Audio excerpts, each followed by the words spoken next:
नमस्कार। खास मुलाकात में आप सभी दर्शकों का बहुत बहुत स्वागत है। मैं हूं असीम मिश्रा और आज खास मुलाकात में हमारे साथ एक बहुत ही खास मेहमान हैं। हमारे साथ हैं केंद्रीय मंत्री डॉक्टर जितेंद्र सिंह जी। सर, आपका बहुत बहुत स्वागत है। धन्यवाद धन्यवाद असीम जी। सर, सबसे पहला सवाल, और हर कोई जानना भी चाह रहा होगा इस कार्यक्रम के जरिए कि बीते 11 वर्षों में मोदी सरकार के कामकाज को आप कैसे देखते हैं एक मंत्री के तौर पर, और किस तरह के काम बीते 11 वर्षों में हुए हैं भारत में? आज के युग में ऐसा नहीं है कि मैंने कह दिया और उस पर विश्वास कर लिया जाए, या कुछ और कोई कह दे तो मैं विश्वास कर लूँ, क्योंकि ये युग है जिसे कहते हैं कि एविडेंस बेस्ड, जी। तर्क तथ्य और तुलना। और सबसे आसान तरीका कि ये किस तरह से अलग है या मुख्तलिफ है ये 10-11 बरस उससे पहले के 11 वर्षों से, उसका सबसे अच्छा तरीका है कि इनकी तुलना की जाए इससे पहले के 10 वर्षों से। बिल्कुल। और जिस भी स्तर पर आप तुलना करेंगे, जिस भी मापदंड को लेकर के, जिस भी आंकड़े को लेकर के, तो ये प्रमाणित ढंग से साबित हो जाएगा कि कितना अंतर हुआ है। और हर स्तर पर, केवल विकास और इंफ्रास्ट्रक्चर के स्तर पर तो हुआ ही हुआ है, लेकिन साथ ही साथ जिस प्रकार से देश और राष्ट्र की और आम नागरिक की प्रतिष्ठा धीरे धीरे 2014 से पहले इस कदर कम हो गई थी कि हमारा कोई नौजवान विदेश जाता तो अपने आप को हिंदुस्तानी कह कर के परिचय देने में भी संकोच करता था, और उसे लोग ऐसे देखते कि जैसे किसी भ्रष्ट समाज की संतान है ये। और 2014 के आते आते तो ऐसा आलम बन चुका था कि घोटाले, स्कैम्स, इसके लिए रोज़ खबर बनती, देश हताश हो चुका था। बल्कि सच्चाई तो ये है कि सन 2014 में 26 मई की शाम को जब ये शपथ ग्रहण हुआ, लगभग 6-6:30 बजे, तो मैंने एक छोटा सा ब्लॉग लिखा था कि this is beginning of a journey from pessimism to optimism, from despair to hope. यकायक इतने सारे टेलीविज़न सेट जगमगा उठे थे। I think the biggest ever watched oath ceremony in the world. और रात के समय उजाला हो गया। वो इसलिए कि लोगों को यकदम लगा कि अब एक रोशनी की किरण हमें दिखने को मिली है। Ray of hope. जी हाँ। और इतनी अधिक निराशा थी। और उसके बाद यदि आप देखें तो किसी भी स्तर पर ले, प्रतिष्ठा भी बढ़ी आम नागरिक की। आज यदि हमारा नौजवान बाहर जा कर के कहता है कि मैं हिंदुस्तानी हूँ, तो उसकी रेटिंग मार्केट में, एम्प्लॉयमेंट मार्केट में बढ़ जाती है। बल्कि यहाँ तक अब तो ये नौबत आ गई है कि बहुत सारे पाकिस्तान के नौजवान भी कहते हैं कि हम हिंदुस्तान से आए हैं। इसी प्रकार अगर आप आंकड़ों के आधार पर देखें तो रोज़गार की बात की जाती है अक्सर, और बात करना बहुत अच्छा भी लगता है मीडिया को भी, हमारे आलोचकों को भी। रोज़गार सरकारी नौकरियों में तो बढ़ा ही बढ़ा, लेकिन रोज़गार केवल सरकारी नौकरी नहीं होता, इस बात की जागरूकता भी इन्हीं 10-11 वर्षों में हुई। इस बात की समझ अब लोगों में आई। जी हाँ। क्योंकि उदाहरण के तौर पर जब लगभग सन 2016 में जब प्रधानमंत्री जी ने लाल किले से आह्वान किया था स्टार्टअप इंडिया, स्टार्टअप इंडिया, तो मुझे कई लोगों ने टेलीफोन किया, उनको ये समझ नहीं थी कि स्टार्टअप का कॉन्सेप्ट क्या है इस मुल्क में। और 2014 से पहले तो मुश्किल से 350-400 थे, और आज बढ़ करके 2.25 लाख तक पहुंच गए, और हम तीसरे दर्जे पर आन करके खड़े हो गए। बहुत से ऐसे क्षेत्र जिनकी जानकारी नहीं थी, आज वो छात्रों के लिए प्रेफर्ड सब्जेक्ट्स आ गई। ऐसे उदाहरण के तौर पर बायोटेक्नोलॉजी, कोई जानता ही नहीं था कि है क्या ये, बायोलॉजी है कि टेक्नोलॉजी है। और 50 हमारे स्टार्टअप हुआ करते थे, आज उससे 10,000 से अधिक स्टार्टअप बढ़ गए। अभी 2-3 बरस पहले एक सर्वे किया गया दिल्ली में ही 12वीं कक्षा के बच्चों में, तीसरे-चौथे दर्जे पर बायोटेक्नोलॉजी की प्रेफरेंस दी जाने लगी। इंजीनियरिंग स्ट्रीम में यकायक एरोस्पेस इंजीनियरिंग गत 2-3 वर्षों से इतनी लोकप्रिय हुई है, क्योंकि हमें उससे अनुमान इसलिए हो जाता है कि एक इनका समर ट्रेनिंग रहता है 3rd ईयर इंजीनियरिंग में। अक्सर ये बच्चे, इनकी कोशिश रहती है कि इसरो में या किसी अच्छे संस्थान में करें। इतनी भारी संख्या में उसके लिए याचिकाएं आ रही हैं, हालांकि पहले ऐसा नहीं था। और वो भी इसलिए हुआ कि स्पेस को जब इन्होंने नए स्पेस रिफॉर्म्स लाए गए, स्पेस को प्राइवेट सेक्टर के लिए खोल दिया गया। सिंगल डिजिट स्पेस स्टार्टअप हुआ करते थे आज से 3-4 बरस पहले, आज बढ़ करके 300-400 हो गए। और स्पेस इकॉनमी इतनी तेज़ रफ्तार से बढ़ रही है, देखते देखते 8 बिलियन US डॉलर हो गई, और कुछ ही सालों में 75 बिलियन US डॉलर तक। और हर क्षेत्र में यदि आप देखें तो इस प्रकार की गति हुई है। अगर आप इंफ्रास्ट्रक्चर की बात करें तो हवाई अड्डों की संख्या दोगुनी हो गई, एम्स की संख्या दोगुनी हो गई, IITs की संख्या दोगुनी हो गई, मेडिकल कॉलेज की संख्या दोगुनी हो गई। PMGSY की सड़कों का जाल बिछ गया, जहां लोगों ने कभी रेलगाड़ी, अब पूर्वोत्तर में मैं रहा तो जब 2014 में आए तो ऐसे 3-4 प्रदेश थे जहाँ लोगों ने रेलगाड़ी के दर्शन तक नहीं किए थे, जैसे मेघालय, अरुणाचल प्रदेश इत्यादि। वहाँ पर आज रेलगाड़ी चल रही है, डबल गॉज। अरुणाचल एक्सप्रेस नाम की गाड़ी का कोई की फ्लैगिंग ऑफ प्रधानमंत्री जी ने स्वयं की थी, वो ईटानगर से चल करके दिल्ली। कश्मीर घाटी को रेल के साथ जोड़ने, एक मैं तो उस दिन जब मुझे पूछा गया तो मैंने कहा एक ऐसा सपना साकार हुआ जो किसी ने देखा ही नहीं, और एक ऐसे ख्वाब की ताबीर जो ख्वाब देखा ही ना गया हो। जब कोई ख्वाब देखता है तो उसकी हसरत रहती है कि इसकी ताबीर हो, लेकिन ये ऐसा ख्वाब था, देखा भी नहीं था, और लेकिन वो हकीकत बन के सामने आ गया। और बल्कि हकीकत तो ये है कि रेल पटड़ी का काम काज छोड़ दिया गया था। और आप अनुमान लगाइए कि सबसे पहले जम्मू कश्मीर में आज़ादी के बाद रेल की पटड़ी पहुंची थी 1972 में, जब जम्मू रेल स्टेशन की स्थापना हुई। उसके बाद 50 बरस गुजर गए और ये समझौता कर दिया गया कि साहब ये टोपोग्राफी ऐसी है, इसकी भौगोलिक परिस्थितियाँ ऐसी हैं, कहाँ तक ये जा सकेगी, उसके आगे रेल पटरी बनाना ना सुरक्षित रहेगा ना संभव होगा। आज शायद मोदी जी के हाथों लिखा था, उन्होंने फ्लैग ऑफ किया और एक इतिहास बना है कश्मीर घाटी को देश और दुनिया के साथ जोड़ने का। तो ये सारे प्रमाणित ढंग से जो उपलब्धियां हैं ये दुनिया देख रही है, और कोई भी क्षेत्र हो। इस दौर में टेक्नोलॉजी के बिना जीवन अधूरा है, ये बात भी समझ मोदी जी के माध्यम से हुई, और आज हर घर में किसी न किसी रूप में टेक्नोलॉजी का दखल है, टेक्नोलॉजी अपनी भूमिका निभा रही है। लेकिन सर, जो सबसे बड़ा बदलाव आया और लोग इस बात को महसूस भी कर रहे हैं कि पिछली सरकारों में भ्रष्टाचार, करप्शन बहुत ज़्यादा अंदर तक घर कर गया था, लेकिन इस सरकार ने डे वन से कहा कि हम इसको सहन नहीं करेंगे, इसको हम ख़त्म करके रहेंगे, और वो आज तक चरितार्थ हो रहा है तमाम जगहों पर। आपकी प्रतिक्रिया? निश्चय ही, देखिए मुझे नहीं लगता 11 बरस होने को आए हैं, अभी तक मंत्री परिषद के किसी सदस्य पर किसी प्रकार का प्रमाणित आरोप लगाया गया हो। वरना पहली सरकारों में यूपी में तो नॉर्म बन चुका था, अगर कोई मंत्री बनता है तो स्कैम भी साथ चलेगा। तो मंत्री पद और स्कैम ये चोली दामन का साथ था, जेल जाते भी थे फिर वापस आ जाते थे, करोड़ों रुपए का हेरफेर होता था। अब तो ऐसा नहीं हुआ, और उसकी मिसाल ऊपर से कायम की मोदी जी ने स्वयं, और किस प्रकार से 2400 घंटे काम करने का एक नया वर्क कल्चर स्थापित किया गया इस देश में, ये भी मोदी जी ने लाया। ना केवल मंत्रालयों में काम करना, बल्कि एक दूसरी अप्रोच के साथ कि जहाँ जिस चीज़ की आवश्यकता है उसको पहुँचाना, ये नहीं पूछना कि वोट किसको मिला किसको नहीं मिला। अब आप देखिए एक सीधा सा साधारण सा उदाहरण है, जैसे प्रधानमंत्री आवास योजना। मैं उत्तर प्रदेश में काम करता रहा संगठन की ओर से, मोहल्ले के मोहल्ले मैं जानता हूँ मुरादाबाद ज़िले में दूसरे जिन्होंने कभी शायद बीजेपी को वोट नहीं दिया हो, लेकिन सारे के सारे कच्चे मकान पक्के बन गए। उनको हम हंसते हंसते पूछते थे मकान पक्के बने, बोले हाँ, तो वोट दिया था बीजेपी, तो वो फिर मुस्कुरा के ना हाँ तो ना ना। यानी ये एक नया पॉलिटिकल कल्चर है, एक लोकतांत्रिक प्रक्रिया से चुनी हुई सरकार की ये जिम्मेवारी है कि वो अपनी जिम्मेवारी निभाते हुए जहाँ उसकी आवश्यकता है उसके दरवाजे उसकी दहलीज तक पहुँचे। ये ना पूछे कि ज़ात क्या है, धर्म क्या है, मज़हब क्या हो, ये भी ना पूछे कि किस पार्टी को वोट देते हो। और ये नई कार्य संस्कृति, ये नया राजनीतिक कल्चर, ये भी मोदी जी ने स्थापित किया। चाहे वो उज्ज्वला का गैस का सिलेंडर था, जिस गृहिणी को आवश्यकता थी उसका पहुंचा।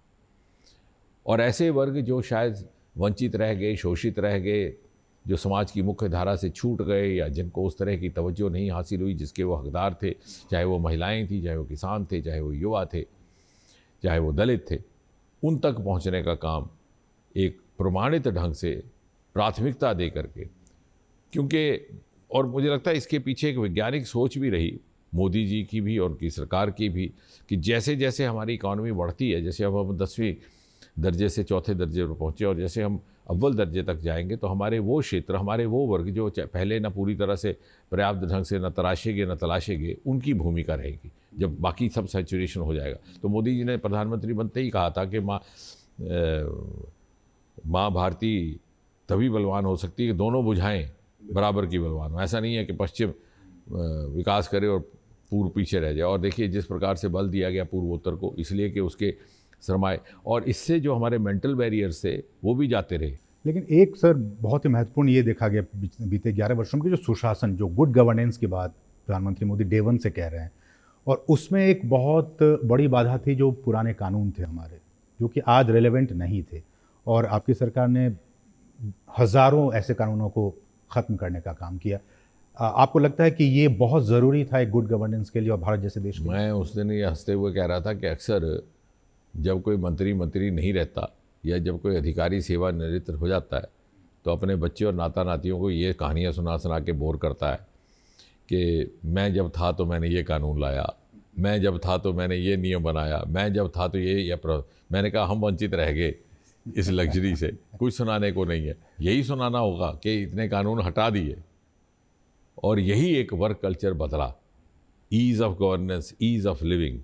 वो कानून, वो नियम जो जीवन को दुर्लभ बनाए या जीवन की सुविधा में खलल पैदा करे, उसका हट जाना ही बेहतर है।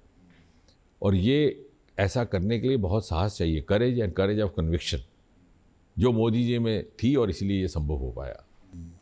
आगे सर एक और महत्वपूर्ण बात कि कई बार विपक्ष की तरफ से ये आरोप लगते रहते हैं कि देखिए रोज़गार नहीं है, रोज़गार नहीं है। लेकिन हमने देखा कि बीते कई वर्षों से इस सरकार ने रोज़गार मेला, और पब्लिकली एक फंक्शन होता है, उसमें तमाम होते हैं, लोग होते हैं जिनको नौकरी मिली है, वो लोग होते हैं, रोज़गार मेले का आयोजन किया गया और हज़ारों बच्चों को नौकरी मिली, फॉर्मल सेक्टर में नौकरी मिली है। ये बिल्कुल आपने ठीक कहा, वो तो हमारे आंकड़े दर्शाते हैं। बल्कि पिछले रोज़गार मेले में मैंने आंकड़े भी पेश किए थे कि अगर आप तुलनात्मक ढंग से देखें तो सन 2004 से 14 के बीच से जितनी नियुक्तियाँ हुई हैं उसकी तुलना में कई गुना अधिक इन 10 वर्षों में बैकलॉग वैकेंसीज पड़ी हुई थी साल दर साल, जो अधिकतर ओबीसी और दूसरी रिजर्व कैटेगरी से जिनका ताल्लुक, वो भी पूरी नई वैकेंसीज पैदा हुई। और यही नहीं, नियुक्तियों में पारदर्शिता लाई गई। ये जो आप रोज़गार मेला का जिक्र कर रहे हैं, इसमें रिटन टेस्ट होता है जो इंटरव्यू है क्वालिफाइंग है। वरना पहले क्या हुआ करता था,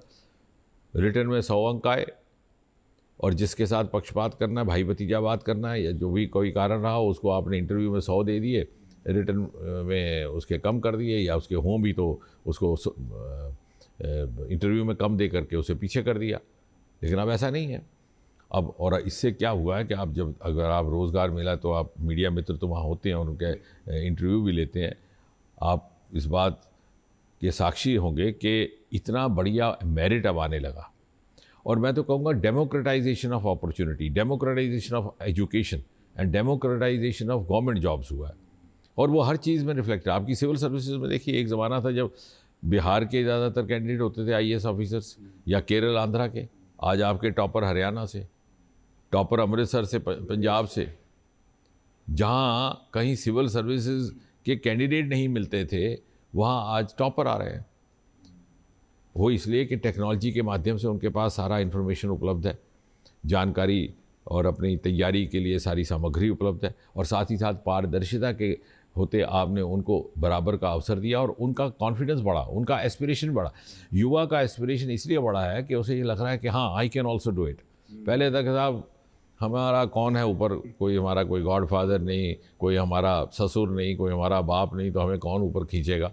लेकिन अब हर व्यक्ति को छोटे से छोटे कस्बे के छोटे से छोटे परिवार का बच्चा भी, और यही प्रजातंत्र का मूल मंत्र है, जहाँ कहा जाता है कि लोकतंत्र की सबसे साधारण परिभाषा ये है कि हर माँ जब बच्चे को जन्म दे तो ये ख्वाब देख सके कि मेरा बच्चा भी बड़े से बड़े पद पर जाकर के आसीन हो सकता है। प्रधानमंत्री जी स्वयं उसकी एक उदाहरण है, किस परिप्रेक्ष्य से आकर के वो पहुँच, और यही अब अपॉर्चुनिटी सबको मिल रही है। सर, आपके पास विज्ञान और तकनीक का भी मंत्रालय है, तो मैं इस पे आना चाहूँगा कि बीते 11 वर्षों में विज्ञान के क्षेत्र में, तकनीक के क्षेत्र में क्या कुछ नया इनोवेशन, क्या कुछ रिसर्च इस वक्त चल रहा है? मैं तो कहूँगा कि अगर वो बात कर लेंगे तो पूरा दिन लग जाएगा। आप स्पेस सेक्टर देखिए, कहाँ से कहाँ हम आ गए। आप बायोटेक्नोलॉजी की बात हो रही थी, हम कहाँ से कहाँ आ गए। डीप ओशन मिशन, इतना बड़ा समुद्र है हमारे पास, 11,000 किलोमीटर लंबा, कभी नहीं उसकी तरफ किसी ने नज़र पलट के नहीं देखा। हमारा ही एक देश है जहाँ देश के नाम पर समुद्र का नाम है, हिंद महासागर है, इंडियन ओशन। ऑस्ट्रेलिया जैसे देश समुद्र के बीच बसते हैं लेकिन नाम नहीं है, क्योंकि हमारे पूर्वजों ने देखा इसके अंदर कितनी संपत्ति है। पहली बार मोदी जी ने 2 बार, निरंतर 2 बार एक के बाद एक, स्वतंत्रता दिवस के संबोधन में डीप ओशन मिशन का जिक्र किया ताकि लोगों को ये समझ आ सके, और एक डेडिकेटेड अलग से एक फ्लैगशिप प्रोग्राम शुरू किया और आने वाले समय में हमारा वैल्यू एडिशन इकॉनमी का उसी में होगा। तो टेक्नोलॉजी का इसलिए, और सबसे बड़ी बात यह है कि जो अंतर था पहले 10-15 बरस हम पीछे रहा करते थे, चाहे वो टेलीविज़न था, चाहे वो रेडियो था, चाहे वो कंप्यूटर था, वो अब समाप्त हो गया। आज हम दूसरे देशों के साथ कदम से कदम मिला करके चल रहे हैं, बल्कि कुछ एक ऐसे पहलू में हम उनसे आगे हैं। जैसे चंद्रमा पर साउथ पोल पर पहुंचने वाले हम बाकी देशों से पहले, सबसे पहले। इसी तरह से क्वांटम मिशन हम 3-4 देशों में हैं जिन्होंने ये लॉन्च किया है। बायोटेक्नोलॉजी की डेडिकेटेड पॉलिसी बायो E3 शायद चंद एक देश हैं जिन्होंने शुरू की। Deep ocean mission. तो आज वो ऐसा नहीं है कि कुछ विदेश में उपलब्ध है और यहाँ नहीं है। हम आज पेटेंट फाइलिंग में हमारे नौजवान छठे दर्जे पर आके खड़े हुए हैं, और इसकी महत्वपूर्ण बात यह है कि लगभग 55-56% पेटेंट इंडियन रेजिडेंट्स के द्वारा, यानी वो बच्चे, वो नौजवान जो भारत में जन्मे, भारत में पले, जिनका भारत में पालन पोषण हुआ, भारत में प्रशिक्षण हुआ, भारत में ही उन्होंने शोध किया, भारत में नवाचार किया और भारत से ही पेटेंट फाइल किया। ऐसा नहीं है कि हरगोविंद खुराना बाहर गए तो उनको मान्यता प्राप्त हुई। जैसे पहले ये भी धारणा रहा करती, साहब इस देश में तो कुछ है ही नहीं, बाहर जाओ तो कुछ कर पाओगे।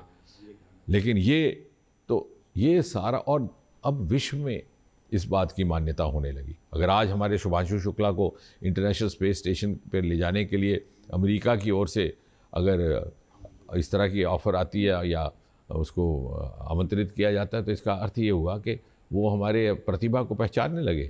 और उन 4 एस्ट्रोनॉट्स में से सबसे महत्वपूर्ण भूमिका भी शुभांशु की रहने वाली है। वो पायलट भी रहेंगे, 6 क्रॉप्स पर महत्वपूर्ण प्रयोग करेंगे, लाइफ साइंसेज पर करेंगे कि व्यक्ति का माइक्रोग्रेविटी में क्या रिस्पॉन्स रहता है, फिजियोलॉजिकल, फैकल्टी वाइज, कॉग्निटिव, ये सब काम उनको दिया गया। तो आप अनुमान लगा सकते हैं कि विश्व को हमारे से कितनी ज़्यादा उम्मीद है। तो आपको लगता है सर ये जो एक्सियम 4 मिशन है जिसमें कि हमारे वो जाएंगे, उससे गगनयान मिशन को कुछ बहुत ज़्यादा फायदा होगा?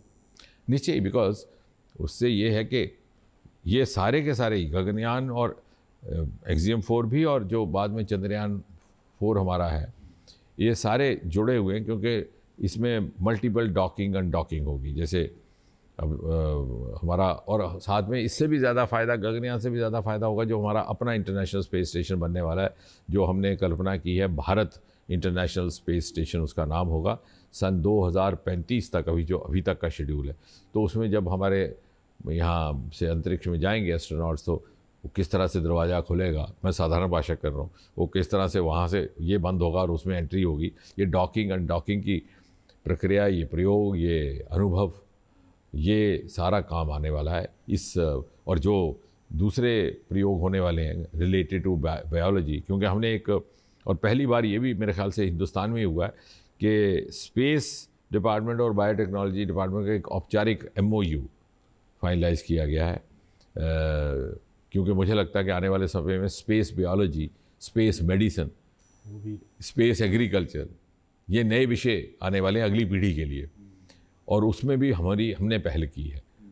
और इन सब चीज़ों की जानकारी जब हमारा अंतरिक्ष स्टेशन बनेगा उसके लिए भी काम में आएगी, जब हमारा गगनयान ऊपर जाएगा उसके लिए भी, क्योंकि अंतरिक्ष जब बहुत समय तक वहाँ मानव को रहने का अवसर रहेगा, या चाँद की धरती पर या किसी और ग्रह पर उतरने का रहेगा, तो उस समय किस प्रकार का वातावरण रहेगा, उसके लिए एक तरह का प्रशिक्षण है। अब सर आते हैं जो पेंशनर्स हमारे हैं और इस प्रोग्राम को जो देख रहे होंगे, कि उनके लिए एक बहुत ही अच्छी एक सुविधा ये हुई कि डिजिटल लाइफ सर्टिफिकेट आप लोगों ने देने का काम किया।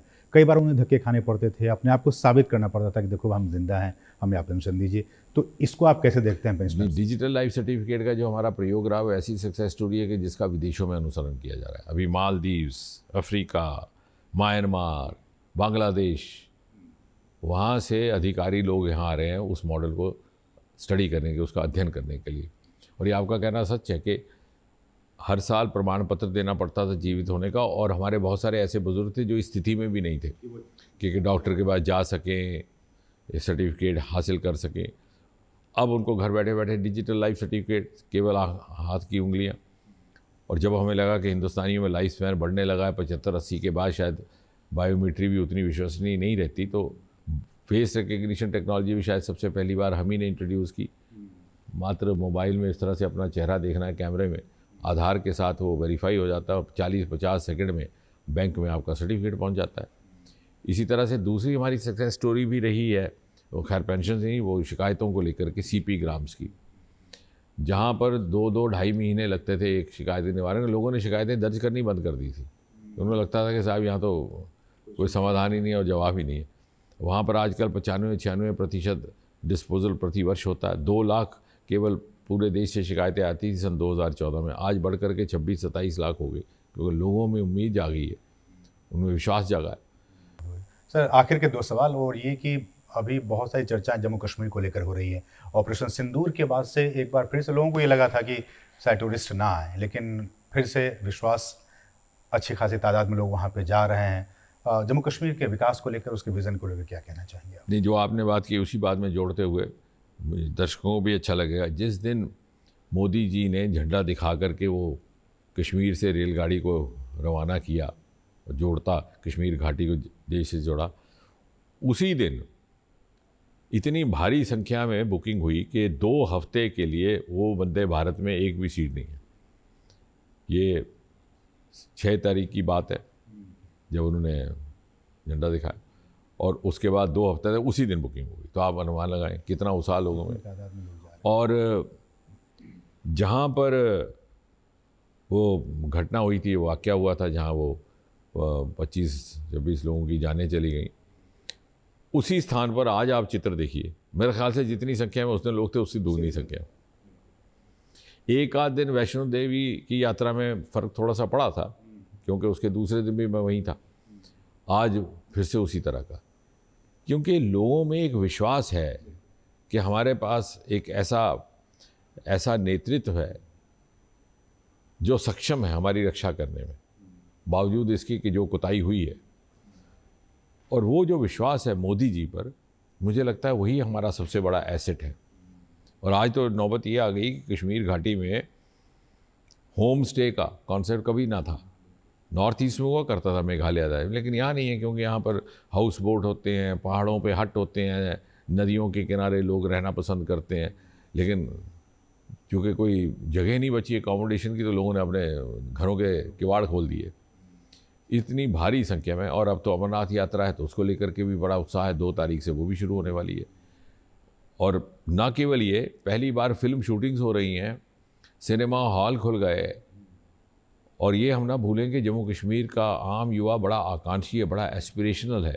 ही does not want to miss the bus. आप देखिए, सिविल सर्विसेज हैं, दूसरे सेक्टर्स हैं, सारे सेक्टर्स में हुआ है। सारे सेक्टर्स में रैंकर्स हमारे जम्मू कश्मीर के बच्चे हैं। और वो ये भी अब समझ गए कि 2-3 पीढ़ियाँ इस नामुराद और बेमतलब के आतंक का शिकार हुई, इसकी बलि चढ़ गई, इसकी परवान चढ़ गई।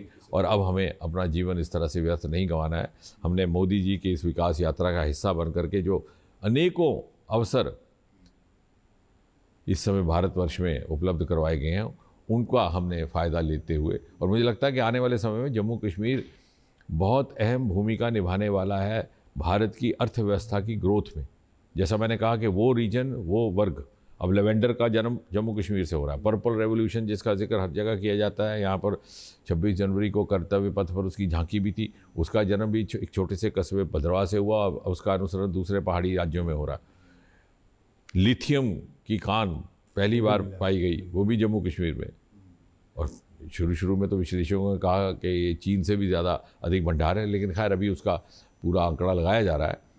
कहने का तात्पर्य ये है कि ये वो क्षेत्र है जो टूरिज़्म के माध्यम से, रॉ मटेरियल के माध्यम से, इंफ्रास्ट्रक्चर के माध्यम से भारत की फ्यूचर ग्रोथ स्टोरी का एक बहुत प्रमुख अंग बनने वाला है। सपोर्ट कर सकता है भारत को। सर एक आखिरी सवाल कि प्रधानमंत्री मोदी का ये विज़न है कि हम 2047 तक भारत को एक डेवलप्ड कंट्री, विकसित राष्ट्र बना सकें, कैसे उस दिशा में हम भारत आगे बढ़ रहा है? मुझे लगता है कि हमारे पास सब कुछ, हमें सिर्फ ये, एक तो यही कि जो क्षेत्र, जो वर्ग पूरी तरह से एक्सप्लॉइट नहीं किए गए, उनको करना है, जो मोदी जी ने हमें दिशा दे दी है। दूसरा, हर नागरिक को अपने यथाशक्ति, यथाक्षमता इसमें योगदान देना होगा। और ये कि सामूहिक, क्योंकि अब वक्त वो जाता रहा कि सब कुछ सरकार पर ही छोड़ दो। और मोदी जी की ये खूबी रही कि उन्होंने जिस बात का आह्वान किया वो जन आंदोलन बन गया। स्वच्छता की बात की, लाल किले से तो लोगों ने खुद ही झाड़ू लगाने शुरू कर दिए, सफाई करनी शुरू कर दी। एक बार आह्वान किया कि साहब अगर आपके पास, आपने देखा होगा, हमने भी देखा कि सब्सिडी पर सिलेंडर लेना एक बहुत बड़ा खिताब समझा जाता था। कई लोग 3-3, 4-4 सिलेंडर ले लेते सब्सिडी के। मोदी जी ने एक बार कहा कि भाई अगर तुम्हारी जेब में 4 पैसे हैं तो क्यों ना कि गरीब को ये सब्सिडी, लोगों ने 100 आकर छोड़ दी, गिव अप।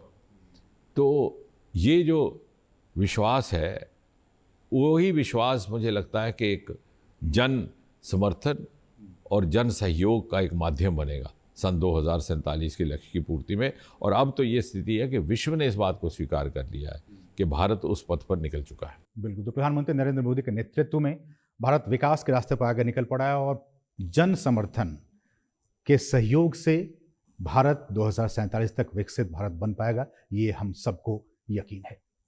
तो इस कार्यक्रम में इतना ही सर, आपका बहुत बहुत शुक्रिया हमारे साथ बातचीत करने के लिए। धन्यवाद सिंह जी। देश दुनिया की बाकी खबरों के लिए आप देखते रहिए डीडी न्यूज़। नमस्कार।